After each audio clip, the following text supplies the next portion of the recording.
आज मी तुम्हाला वाटपाचं गोळडाळ कशी करणार ते दाखवणार आहे. त्यासाठी मी एक कुकरचं भांडं घेतलं आहे. त्याच्यामध्ये 2 वाट्या तूर डाळ आणि 1 वाटी मूग डाळ घेतलेली आहे. ही डाळ स्वच्छ धुवून घेतली. त्यामध्ये थोडीशी हळद टाकले आणि 1 चमचाभर तेल, जे आपण जेवणामध्ये वापरतो ते. आता हे भांडं मी कुकरला लावणार आणि 3 शिट्ट्या करणार. आता मी कुकरला डाळ शिजत लावेपर्यंत थोडंसं वाटपाचं आपल्याला घ्यावं लागेल, वाटप करावं लागेल. कारण गोळी डाळीमध्ये थोडंसं वाटप असलं की गोळी डाळ छान लागते. त्यासाठी मी सुकं खोबरं, काही लोक ओलं खोबरंही घेऊ शकतात, प्रत्येकाच्या आवडीनुसार आहे. तर मी इथे थोडंसं सुकं खोबरं घेतलं आहे एवढं. थोडंसं लसूण, थोडंसं जिरं, थोडीशी धणे पावडर, थोडीशी हळद आणि थोडासा कच्चा कांदा. भाजायचं काही नाही, यातलं सगळं कच्चं आहे वाटप. काही लोकांना गुळचट डाळ म्हणून नाही गोड खात, म्हणून काही लोक हिरव्या मिरच्या टाकतात. हे ऑप्शनल आहे, हिरव्या मिरच्या ऑप्शनल आहेत. ज्यांना तिखट नको त्यांना नका टाकू. लहान मुलांसाठी ही डाळ परफेक्ट आणि पौष्टिक डाळ आहे. लहान मुलांना गोळी डाळ भात खूप आवडीने खातील ती मुलं, आणि शरीरासाठी पण सुद्धा चांगलं आहे, तब्येतीसाठी सुद्धा चांगलं आहे. पण मोठ्या माणसांना गुळचट वाटतं, त्यांना ते त्यासाठी असेल तर तुम्ही हिरव्या मिरच्या टाकू शकून. हे ऑप्शनल आहे हिरव्या मिरच्या, ज्यांना हव्या ते टाका, नाही टाकल्या तरीच चालतील वाटणामध्ये. आता पण हे मी वाटपाचं करणार, पण आता मी तिखट नाही टाकणार आहे, बिन तिखटाची करणार आहे, म्हणून मी आता मिरची नाही टाकत आहे. हे माझं सगळं आहे. सुकं खोबरं, थोडीशी हळद, कच्चा कांदा थोडासा 1 छोटासा घेतलेला आहे, धणे पावडर, जिरं आणि लसूण. हे फोडणीचं सामान आहे. याच्यामध्ये मी घेतले हिंग, जिरं, राई, लसूण आणि कढीपत्ता. मला इथं एक टीप सांगायची वाटते.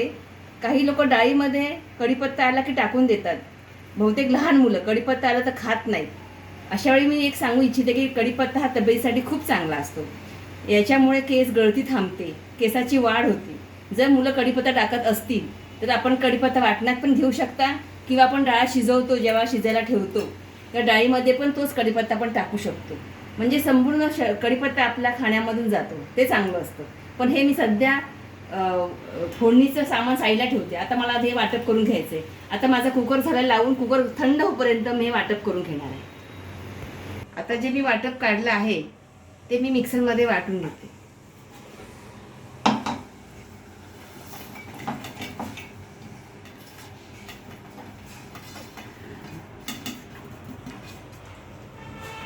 थोडंसं पाणी टाकते म्हणजे वाटायला सोपं पडतं.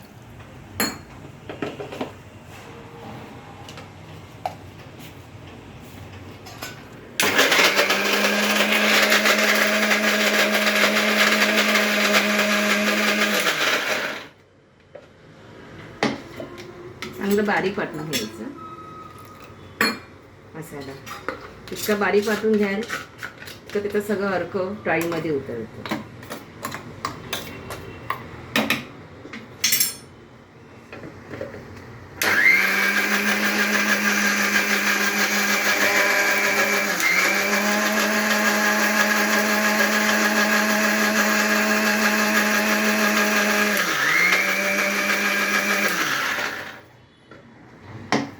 हे बघा, एवढं बारीक वाटायचं. आता मी जे वाटप वाटलं होतं ते मी ह्या डाळी, शिजवलेल्या डाळीमध्ये ॲड करते. सगळं वाटप टाकायचं आणि डाळ व्यवस्थित घाटून घ्यायची. घाटून घ्या किंवा मिक्स करून घ्या चमच्याने तरी चालेल, कारण कड काढताना ती शिजणारच उरलेली. बघा, सुंदर व्यवस्थित सुगंध येतो, छान अगदी डाळीचा मस्त येतो सुगंध. तोपर्यंत मी पातेलं तापत ठेवले गॅसवर. हे बघा, हे तापत ठेवायचं पातेलं तापलं तोपर्यंत फोडणीसाठी मगाशी काढलेलं राई, जिरं, लसूण, कढीपत्ता आणि हिंग ह्या वस्तू फोडणीसाठी तयार ठेवल्या आहेत मी. आता फोडणीसाठी मी पातेलं तापत ठेवले, त्यामध्ये मी अंदाजे 3-4 चमच तेल टाकते. 4 चमचे तेल सोडते. फोडणीसाठी काही कमी तेल टाकतात, काही जास्त टाकतात. मी 4 चमचे तेल टाकलेलं आहे. तेल चांगलं तापवून द्यायचं. तेल टाकलं की त्याच्यामध्ये फोडणीचं आयटम जे सांगितले होते मगाशी ते टाकायचे. ओके, चांगलं बघा तडतडायला लागलं की डाळीचं फोडणी त्यात ओतायची.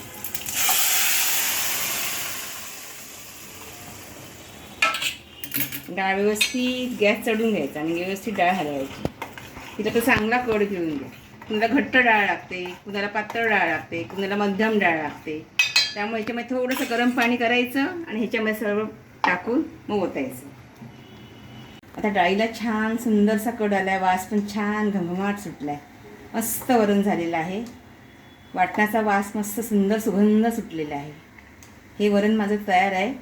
वरण उतरायच्या अगोदर त्यामध्ये थोडंसं आपल्या अंदाजाप्रमाणे मीठ टाकूया. तेवढ्या वरणाला किती मीठ लागेल अंदाजे एवढं मी मीठ टाकलं. ठीक आहे, 1.5 चमचा मला मीठ टाकलं. त्याच्यामध्ये वरती मी कोथिंबीर टाकली. वरणामध्ये थोडीशी कोथिंबीर टाकायची आणि 1 चमच साजूक तूप, की आपण जे घरामध्ये तूप वापरतो 1 चमचा फक्त तूप टाकायचं. त्याच्याने मस्त स्वाद चांगला येतो वरणाला. हे लहान मुलांसाठी खूप पौष्टिक आहे वरण. मोठ्यानेही खाऊ शकता, पण व्यवस्थित सगळं त्याच्यामध्ये पौष्टिक पदार्थ आले. हे घ्या, आपली डाळ वरण तयार आहे. भातावर सर्व करू शकता. तयार झालं आपलं हे वरण. आवडलं असेल तर कमेंट्स करा. थँक्यू. हे बघा आपलं वरण झालं मस्त तयार. छान मस्त सुगंध सुटला आहे.